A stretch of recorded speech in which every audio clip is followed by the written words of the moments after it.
নিজেরা বিচার বিশ্লেষণ করি, তাহলে আজ থেকেই আমরা ইসলামকে নিজের জীবনে ধারণ করব। তিনি সর্বপ্রথম আলোচনার প্রারম্ভে বলেছিলেন কারবালার যুদ্ধের কথা।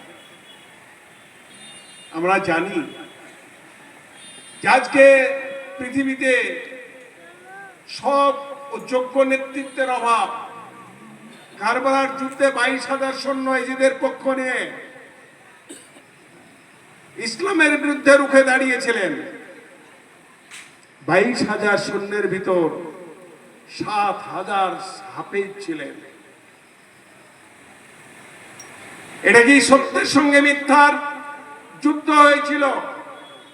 ইসলাম টিকবে না, কাফেররা টিকবে, বেঈমানরা টিকবে, এজিদ টিকবে, তার পরীক্ষা ছিল। আর সেখানে সহযোগিতা করেছিলেন 7,000 হাফেজ, 3,000 মুফতি। অতএব ইসলাম জানলেই সে যে ইসলামের হয়ে যাবে সেটা কোনো নয়। এজিদ বাহিনী গোটা নবীর বংশকে ধ্বংস করেছিলেন। আল্লাহ রাব্বুল আলামিন তাকেও পরাজিত করেছিলেন।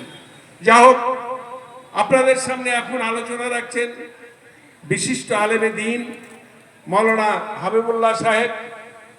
তিনি আপনার সামনে যে আলোচনা রাখবেন, সে আলোচনার জন্য নমুসলিম আমি প্রায়ই বলেছি, গোটা পৃথিবীর মানুষ আমাদের রক্তের সম্পর্কে ভাই।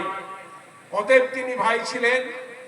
কালেমা পাঠ করে আবার দ্বীন ইসলামকে গ্রহণ করেছেন। সেই সম্বন্ধে এবং ইসলামের সুশীতল যে বাণী, সেই বাণী তিনি আমাদের সামনে পরিবেশন করবেন। আমি মাওলানা হাবিবুল্লাহ সাহেবকে আলোচনা রাখার জন্য অনুরোধ করছি।